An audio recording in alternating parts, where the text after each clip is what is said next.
Oftentimes there's a belief that a refugee crisis is short term, but on average, it's actually 10 years or more that a conflict will last and that a refugee will be in exile.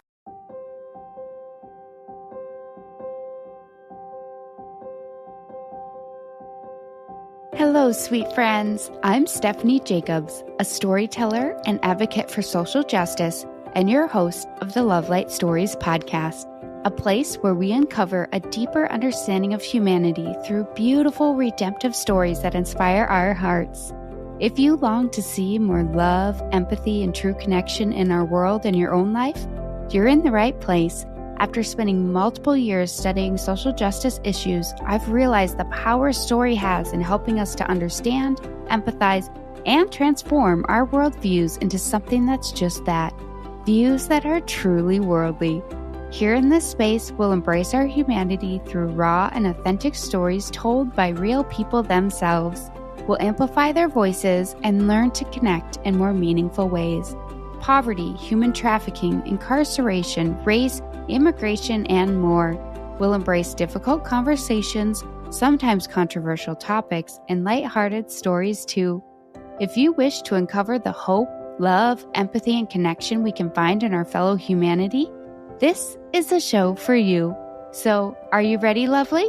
Let's jump in.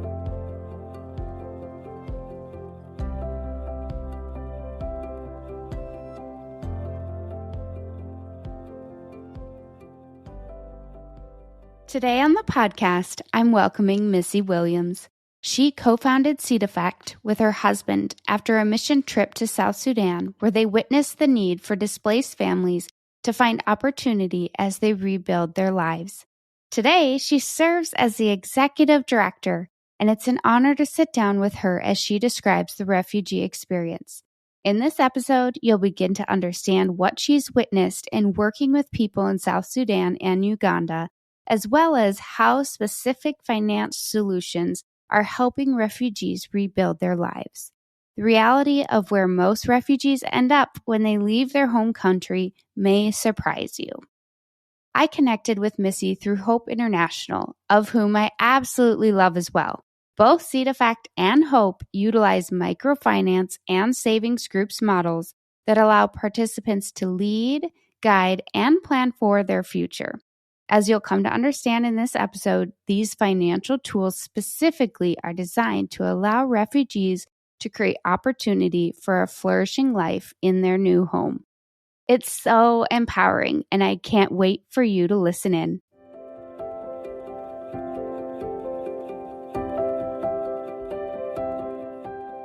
Missy, thank you so much for joining me today on the Love Light Stories podcast. It is just a pleasure to have met you through Hope International, actually, which we can talk about. But first, can you share with everyone a little bit about how you came to start Seed Effect?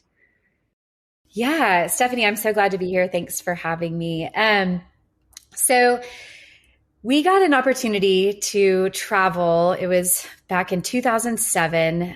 We went to South Sudan. At that time, it was still Sudan. It was 2 years after the peace agreement had been signed that had ended 25 years of civil war.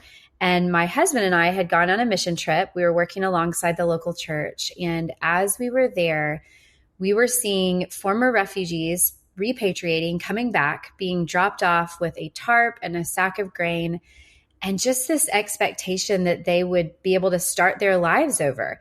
And yet, as we were meeting people, we kept hearing that they just did not have access to any of the tools that they would need to do that. They had no safe place to save money. They had no access to affordable credit to start or grow businesses.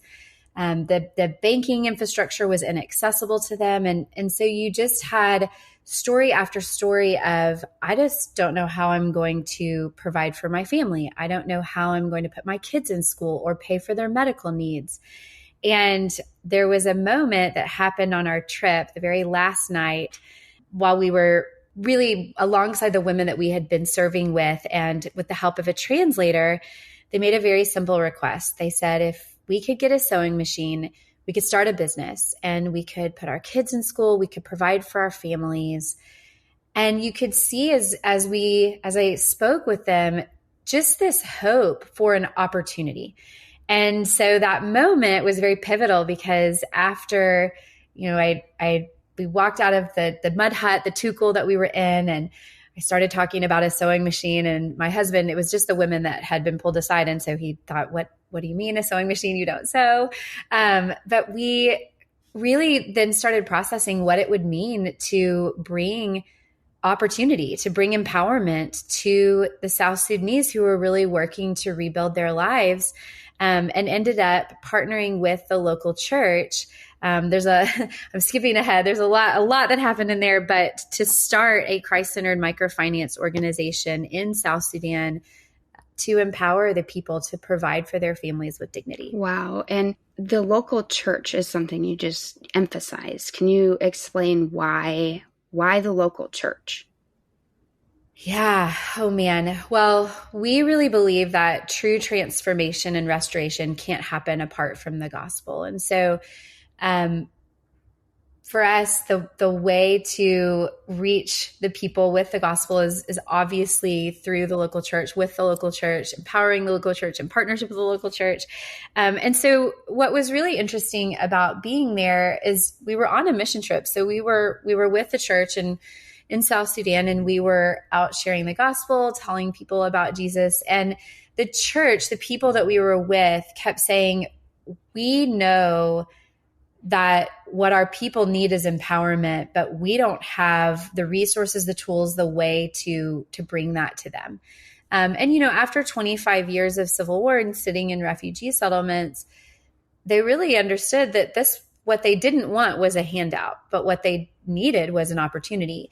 And yet the church just didn't have the tools to do that. And so we had an opportunity to kind of be those resource bringers, to be the connectors, to be, hey, you have people that are capable and ready, both in terms of hiring staff and executing on a program like this, and also the people that are ready to be a part of it. And they just didn't have the resources they needed to do it. And so we had an opportunity to bring those resources to the local church so that they could be the hands and feet of Jesus to their people in a way that they already knew was needed and that they were already asking for. Yes. And just the trust of local people, knowing that it's your own people delivering these programs, and they understand better too, just the landscape and the culture and what's needed and how to really reach those that they're wanting to reach. So I love that model. I often refer to it as the Helping Without Hurting model because the Chalmers Center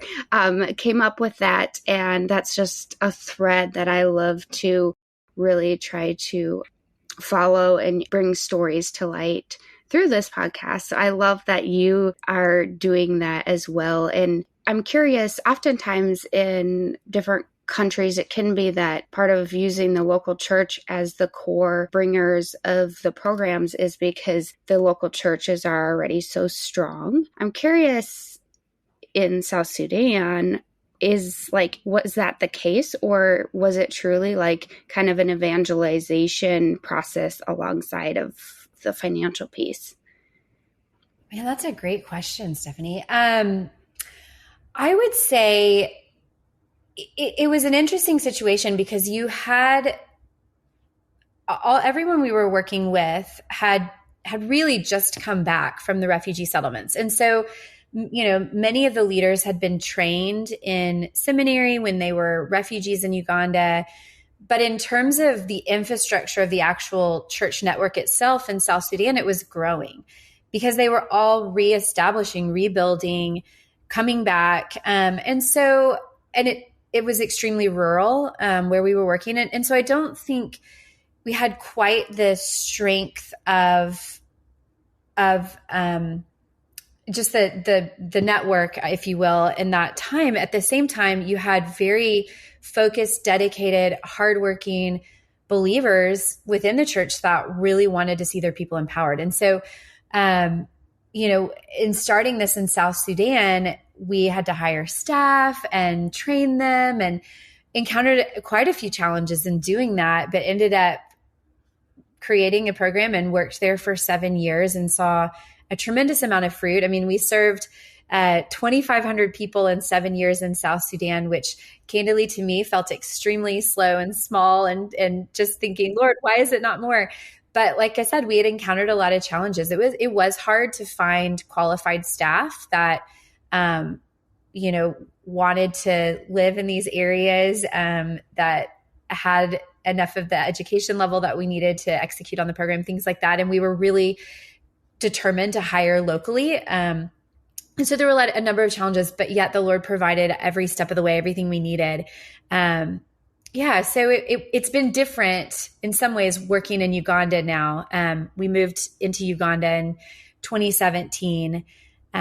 And so kind of getting to compare those two, I can definitely see some differences there. But yeah, it's just been such a blessing to work alongside the church this whole time in various capacities, in various ways, and to be able to empower them to serve their people. Right. And specifically, this started out with the microfinance. And then you also have savings groups as part of your work as well today, right? So can you explain a little bit about how both of those work and just the differences in the tools?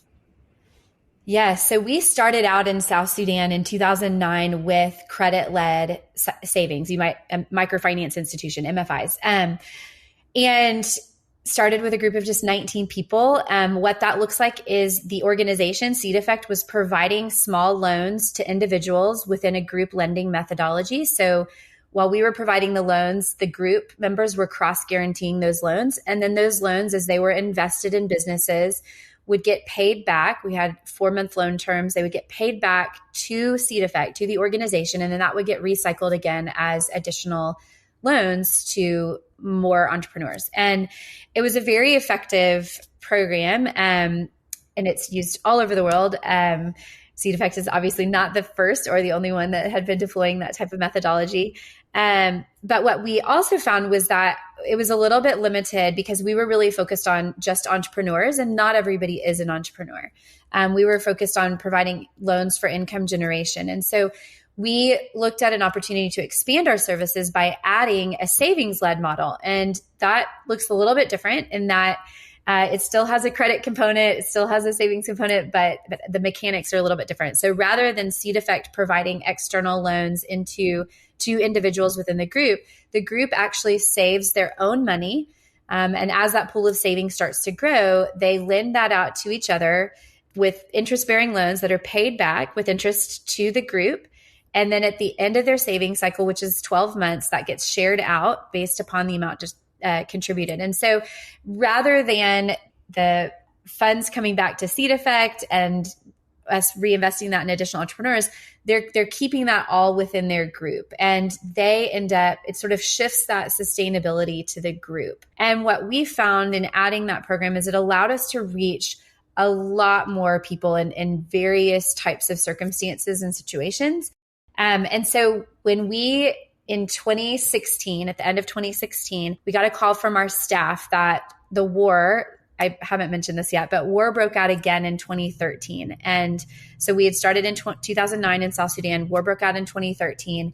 And by 2016, we were down to our last location, our headquarters, and we finally got the call that we were going to have to evacuate, that our team was going to have to flee across the border to Uganda, which was, as you can imagine, devastating for our team. They had, for many of them, this was at least their second time, some of them third time in the refugee settlements. And we had to make a choice. What are we going to do? Are we going to start over in Uganda?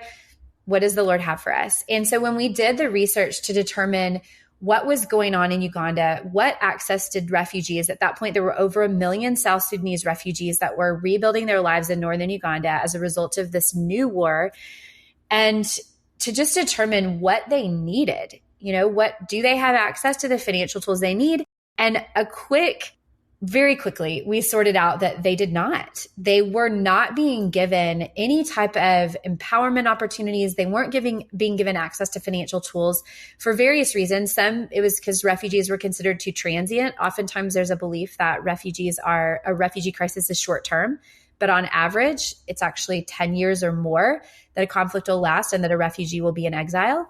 So this false belief that they were maybe too transient, too risky, they're actually too poor often. So in Uganda, it costs money to use the banking system. You have to pay fees. And if you can't afford those, then you can't utilize the banking system. Or they're maybe too far away from the banks. If you don't have a car, any type of vehicle to get to a town where there is a bank, you can't use it. And so what we were finding is very similarly to how when the refugees were repatriating into South Sudan and they were having to start their lives over without any of the tools they needed, they were again facing the exact same thing just across the border and now as refugees.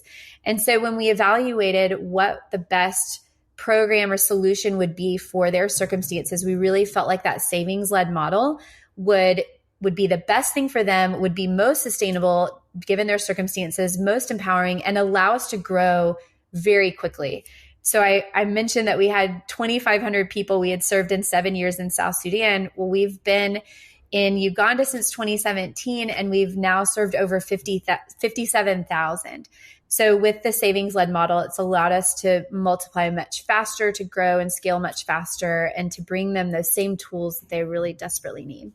There is so much to unpack there, and so much that just gets me very excited, because just even the idea of a microfinance institution, that ability for business owners to have access to capital that they might otherwise not, is really exciting. And the fact that it gets paid back and then allows you to be able to move forward and help more families and more entrepreneurs is exciting. But then the savings group component is just amazing because of the fact of what you said, how it kind of takes you out of it and it allows them to lead themselves in this savings component and allows them to build community amongst themselves and the trust. And I don't even think we talked about that yet, but I just know, in understanding savings groups a little bit, the power of the community aspect that even comes out of it, and the fact that you're able to reach refugees where they are and they don't have to fit into that MFI mold if they're not able, is just also incredible. So I love that.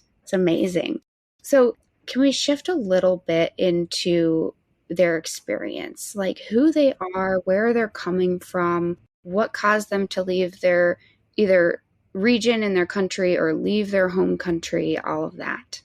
So South Sudan has been caught in what's called a conflict trap. It's this sense of you have conflict and then fragile peace and then conflict and then fragile peace. And this has really been going on for decades, for a long time. You had two back-to-back 25-year civil wars, and then that ended in a time of fragile peace in 2005. And those civil wars were that was when, prior to South Sudan even becoming their own country, it was Sudan. So you had the north, the mostly Muslim north, and then the south, which was a Christian and animistic south, and different people groups that were really wrestling over power and over resources and over religion and governance and all these different issues. And so you had that happen.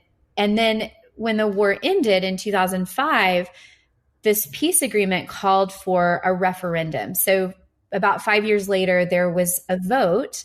The government of South Sudan was given semi-autonomous governance capacity. And then there was going to be a vote in 2011 to see whether or not the South Sudanese would vote to secede from the North. And they did. They voted to secede from the North. And at that time, there was really a belief that they would go back to war then. So honestly, even starting in South Sudan in 2009 was very risky for seed effect, knowing we knew there was going to be a war again. We just kind of didn't know when. But we really believed that regardless of what might come, the people there needed the gospel and an opportunity to provide for their families, that dignifying opportunity. And so we stepped in to help do that.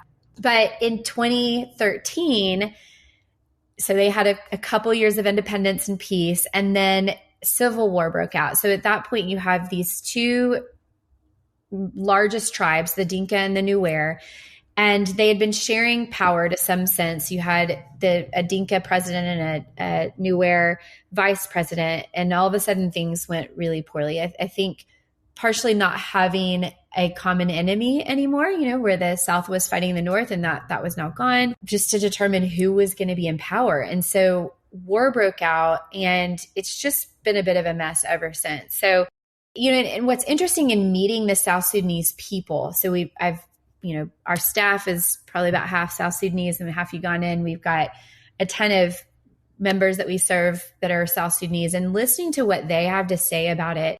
There's this African proverb where when the elephants fight, the grass gets trampled, and the people really identify with the grass. They're not the ones that wanted any of this.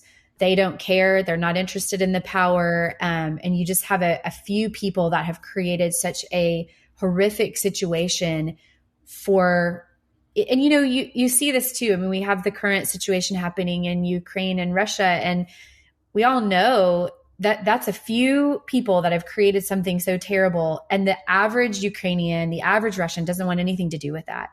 And I think it's the same thing of this isn't what they hoped for their country, for their families, for their lives. And yet here they are dramatically affected by it, their lives, their livelihood, and to have to flee.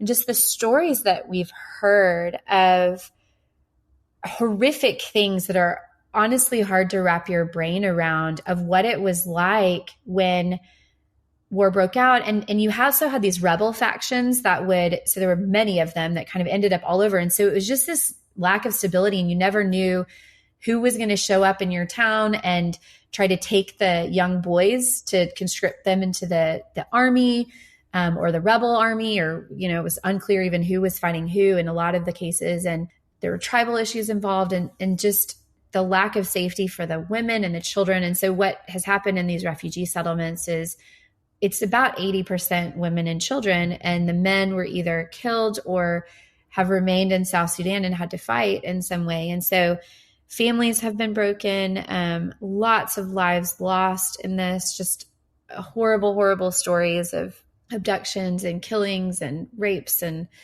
it was just awful stuff that people have experienced, all because of a power struggle, to who was going to be in charge. And so I think to show up in a refugee settlement, having gone through, not even for the first time, something so horrific, and then to have to just sort of start over without the community that you are used to and that you've had, without the tools that you need. I mean, it's traumatizing, and it's just the lack of empowerment when all you want is for your family to be safe and to put your kids in school and to see their future, and so I think that's one of the reasons these groups have been so powerful, is because it's provided not just the opportunity, but also the community that was lost and also that is so needed. Mm-hmm. I'm just sitting here trying to put myself in the shoes of the refugee, and just the thought of having so much uncertainty, so much unsafety around me, basically lack of safety, I should say. And I think we've all, experienced a little bit of discord and confusion and just volatility in the last couple of years. And relatively, it's probably pretty small compared to just having your life upended one day and have everything taken from you. And I'm trying to imagine, like, my husband, having to stay back, never knowing if I'll ever see him again, and taking my kids and just trying to figure out basic necessities and meet people, try to find community, and just what that would feel like. I can't even imagine. It's awful. I mean, horrifying. And just, I think some of the stories that we've heard, we have a member, Pascalina, there's actually a video on our website about it, like her talking about her experience, but she talks about, she's a Mahdi, and she talks about being in Nimale, and the rebels came and they were trying to abduct the young boys, and she's a young boy, and they were either trying to take them or they were literally killing you. And she said, chopping you up and throwing people in the river. And just this, like, my brain can't even comprehend something like that, of that's what they were facing. So there's no question of, do I stay and try to, keep my home? No, you just go with whatever you have. And oftentimes they can't carry anything but their children. And, we have a member, Mary, she's got 10 kids. How do you get 10 kids running through the bush trying to make sure that everybody makes it safely when you don't know where the rebels are, when you don't know where they're coming from, when you don't know who is on your side and who's not, and how you're going to make it to safety? It's awful. Yeah, it's just a picture of a horrible horror movie, essentially, and it's real life. I can't imagine. You've also mentioned to me before about a statistic around how many people are actually resettled outside of their home country. And I can't remember what that was, but I remember it being so interesting. Yes. Yes. Okay. This is something that I feel like as Americans, we don't quite understand. And some of this to me has to do with just where the emphasis lies from the media of what we hear. So 99% of refugees will remain in a country adjacent to their own. So that means less than 1% will ever resettle elsewhere. And so 99% of these South Sudanese refugees are going to be where they are in Uganda. And, hopefully they'll get an opportunity as things settle down to go back. It's still a bit unstable. We could talk about that later. But yeah, I think that's something I didn't realize and I didn't know. I thought, you hear a lot about refugee resettlement, and maybe less so in the last couple of years here, but there's so few. 1% are going to make it anywhere past their first, that country adjacent to their own. And oftentimes these countries are not fully equipped to deal with these crises, or maybe they also have their own issues. They may also have high poverty rates, things like that. Thankfully, Uganda is an incredible host country and has really provided an opportunity and a fantastic scenario for a refugee. I mean, if you had to be a refugee, being in Uganda would be a great place to be. But even then, it's not as if most refugees are coming and just living in the US and getting to restart their lives here. That's not what's happening.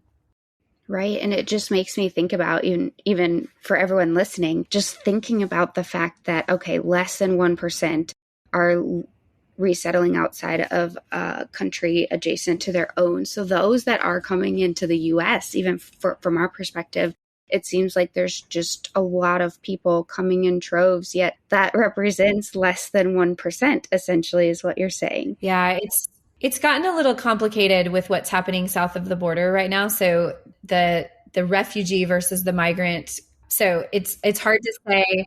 It's hard to say whether that percentage wise is but a refugee is considered somebody that has had to flee their home under certain circumstances, typically conflict. You could even have a climate refugee, things like that. But they've left their home, so they're not internally displaced, because you have over 80 million people that are currently displaced.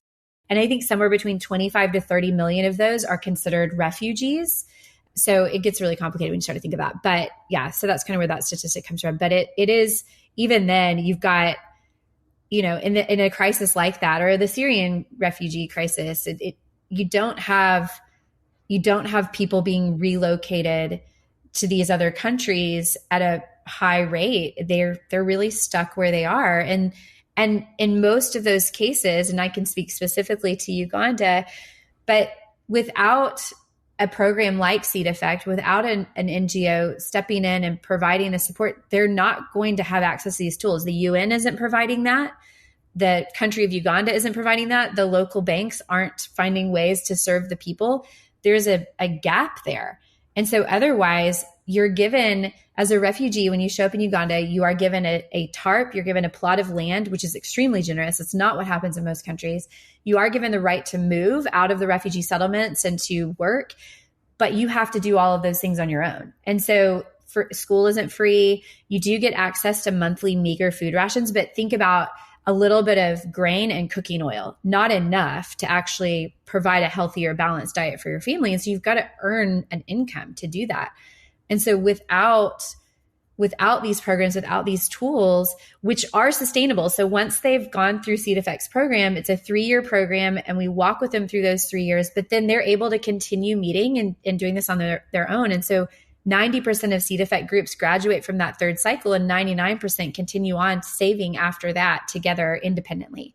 And so they're able to, It's as if we have come and trained them how to be their own bank, how to have their own access to their own tools to do all of this without any external support so they can continue to do it on their own.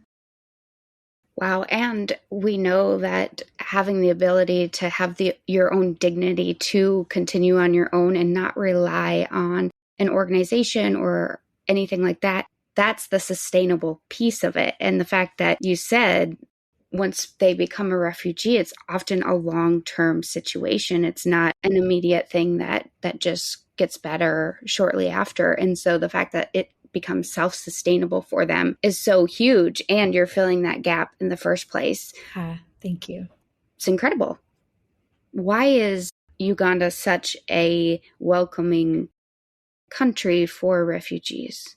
That's a great question. So I don't know exactly, but our perception of this is that Uganda had experienced some conflict as well. So back, you had during the time of Idi Amin, I can't remember that movie that was about, I can't remember what it's called, but there's a fantastic movie about this, but they had some conflict, some issues. And then you had the Lord's Resistance Army, the LRA, up in the northern part of Uganda, which is where we're working. And if you remember Kony 2012, so Joseph Kony, that was kind of towards the end of that, but it had been going on for decades. And so what was interesting is some of the South Sudanese during that second 25 years of civil war had ended up in Uganda in the refugee settlements. And then they and the Ugandans in northern Uganda had to flee back to South Sudan because of the LRA at that point. And so I think because the Ugandans know what it's like to be a refugee, they have a very different perspective on how to show up in a crisis like this rather than closing their borders or even trapping people in camps. They know, they've experienced what it's like. And so I think that's a lot of it, but it really is quite incredible because as we've done research and looked at what's happening in other parts of the world, Uganda is extremely unique. And it's been really exciting to step into that and to not only launch a program for refugees that really hadn't existed. I mean, the savings groups are all over the world, but we really pioneered something for refugees. And then we measured the impact. And we do serve both refugees and Ugandans, so we can compare what's happening, how well this program is working for both the refugees and the Ugandans. And what we see is there's very little difference in how those two populations, when given access to the same tools, are able to leverage those tools to provide for their families. And so we're hopeful that maybe at some point, with the data that we have, with the growth, we've got the largest network of savings groups in that region, that we'll have an opportunity to inform other crises, that when given the right to work, when given the right to movement, when given access to these tools, the story is different. It's not somebody sitting in a refugee settlement for decades waiting on a handout. It's somebody that can actually thrive even in the middle of something that they didn't pick, they didn't hope for, that wasn't what they wanted. That's really a crisis. And yet you can actually see flourishing begin to happen and rebuilding and an opportunity spring from that.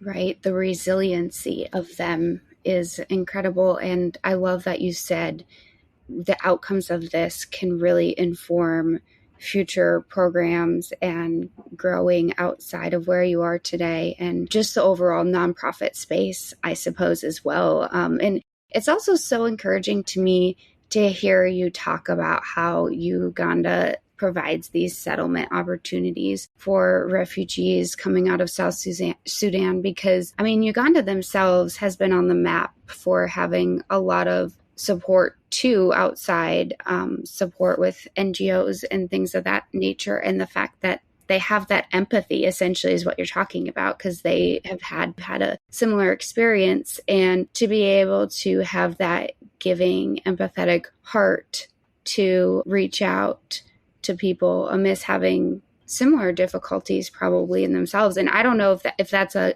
good assumption or not. I guess I'd like to know from your perspective if that makes sense.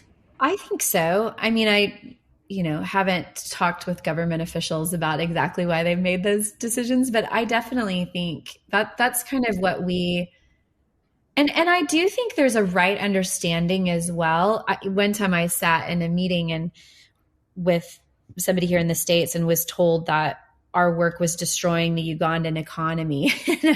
And I thought, oh, that it's the exact opposite, in fact. And there's a lot of data to show. There's a great book called Refuge, Rethinking Refugee Policy in a Changing World. And it's out of the Oxford Refugee Studies Center. And they talk about how that misperception that refugees are a drain on the economy or they're somehow going to destroy the economy.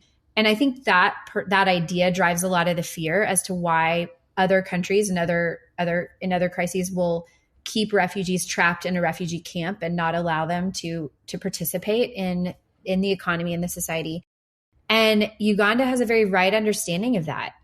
Refugees can absolutely be a contribution to the economy, to the community. And we have some of our groups, depending upon location, are just refugees, some are just Ugandans, but we have quite a few groups that are mixed with both refugees and Ugandans. And when you ask them why, they'll say, because these are my neighbors. And there's not a distinction of I somehow deserve something that you don't. There's a sense of we're in this together. And that's just kind of been what we've seen and sort of and that's kind of even what I was going back to when I talked to the people. We've one group many groups actually, but two of them I can think of in particular that have over 12 tribes represented in their groups. And you think, well, gosh, you just left a country with all this tribal conflict and here you all are together. And it's because these are their neighbors. These are their, and they don't see that the way that it looks like it's coming out in the media or things like that. And so I think, yeah, Uganda just has had a very right understanding of the contribution to the economy, the empathy because of the situation that they've been in. And I don't know, maybe even something just about dignity. Like how do you, when somebody is in a crisis and is experiencing the worst thing in their life, to know to show up in a way that promotes dignity is just really incredible. And that's really what the Ugandan government, the country has done, is allowed people it's promoted dignity in the way that they've responded. Just beautiful. And a perfect picture of what it looks like to come together and just promote peace, essentially, and have those relationships restored, even as people are fleeing a country from conflict with other tribes, and to come back to a group of 12 represented tribes and work together. I think it also just goes back to what you were saying about the general population didn't want this conflict. It came from a few. And just, I guess, the resiliency of humans and the empathy and love that we can have. So that's just a beautiful picture and a beautiful ending note, really, I think, Missy. But I want to ask you one more thing before we end this is, what's one thing that you've come to learn that most people don't understand about refugees, and then that they end up finding interesting once they actually do know? Oh, gosh. Well, we've talked about a lot of them. I think just that sense of our understanding of the issue being short term. It's really not. It's a long-term problem. The sense that, refugees need a handout. We believe and have seen that when given the right tools, refugees are capable and they want to provide for their families with dignity. They want that dignity of doing that. And so I think those things. And then I think on just a personal level, me being a mom, I've got two little girls, she's 11 now, 11-year-old and an 8-year-old. And to think of, I think we sit here in America in our, most of us, not everybody obviously, but in our relative comfort and shelter in a home. I don't have any sense that right now, that I'd be in any kind of danger of having to flee to another country. That is so foreign and so beyond that I think in some sense, the idea that people live in a circumstance in which that is a reality or a possibility in some ways distances us from the humanity of it and from who they are. And having been and sat with these families, we're the same. All they're hoping for is, my kids are starting school in a couple weeks, and we're preparing for back to school. And I'm thinking about what we're going to eat for dinner and the conversations that we're going to have around shepherding them as little humans that are growing up to be big people in the world, and to sit and listen to the same things come from their hearts, the same ways in which they're just hoping for enough stability to be able to do these things that feel like they should be inherent, that feel like we all should be able to just have a basic right of safety and sending our kids to school and being able to provide for them and medical, all these things. And yet for them, it's not inherent. And that maybe that's the thing that makes us different. But the hopes and the dreams and the desires are the same. And so I think, the opportunities that I've had to sit and listen, not just to their stories of having to leave or their struggles, but their hearts of what they hope for, at the core, we're just the same. And so I think maybe that would be what I would share. Love that. Perfect. I love that so much. It's so powerful. And I want to ask if anyone is just on fire for what they've heard today and want to support Seed Effect or get involved or any of that, how can they do that? Yes. So I would say visiting our website, seedeffect.org, there is a lot of opportunity to learn more about the work that we're doing. There's videos. You can see, if you're a data person, you can see all the stats on the impact that we're having. Our annual report is on there as well. It's a great place to start. And then we're also on Instagram at Seed Effect. We are on LinkedIn and Facebook as well. But I always feel like Instagram is a fun place to really get to see the stories and to meet some of our members and to meet our staff. That's a really great way, I think, to learn more about it. And if you go to our website, we'd love for you to sign up to receive our emails. And we also have a prayer team. And you can do that as well. I think it's seedeffect.org/pray or prayer. Should have looked that up before, but one of those two will get you exactly there. And we send out a monthly prayer newsletter that comes directly from the field with specific requests. And we have an intercessory prayer team. And that's a really big deal to us to make sure that this work is being covered in prayer. And so, signing up on our email list, learning more at seedeffect.org, and then also joining us in prayer would be huge. Wonderful. Well, thank you so much, Missy. It has just been an honor to get to have a window into the refugee populations that you're working with and learn more about Seed Effect. And so thank you for sharing your time with us today. And we just really appreciate you. Thank you so much for having me, Stephanie. It was just a blessing to be here.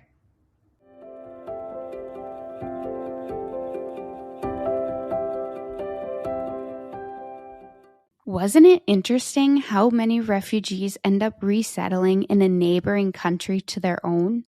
I'll restate what Missy shared. 99% of refugees will remain in a country adjacent to their own. Contrary to what many of us might think, so few actually make it any farther. Most aren't coming to the U.S. and restarting their lives. And as Missy pointed out, many are in a safer place but don't have opportunities or resources available once they arrive to their new home country. So without opportunities provided like through Seed Effect, it's difficult for them to move forward and live a flourishing life. That's why microfinance and savings groups in particular are so important and powerful. I also love that the savings groups are led within the local community and sustained by the members themselves. After 3 years, 90% of members graduate from the program, and 99% of those continue on their own. Now that's a high success rate. This is a good example of an asset-based, quote-unquote, helping without hurting model I often mention from the Chalmers Center. As Missy mentioned, you can learn more about the work of Seed Effect and their impact at seedeffect.org. and meet staff members and others on Instagram at Seed Effect. If you'd like to join their prayer team to receive their monthly prayer newsletter, go to seedeffect.org/pray.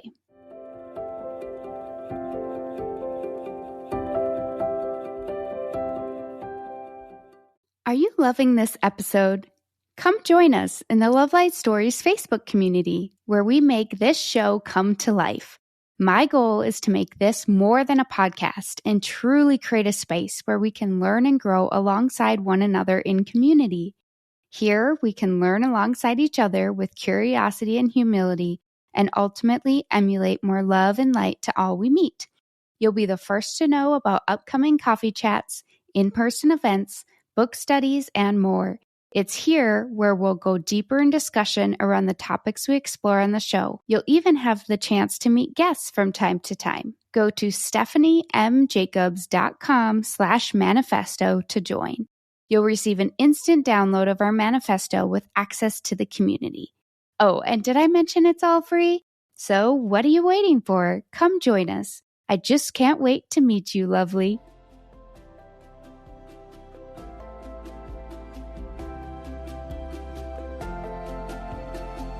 Thank you so much for listening to this podcast and leaning into today's story.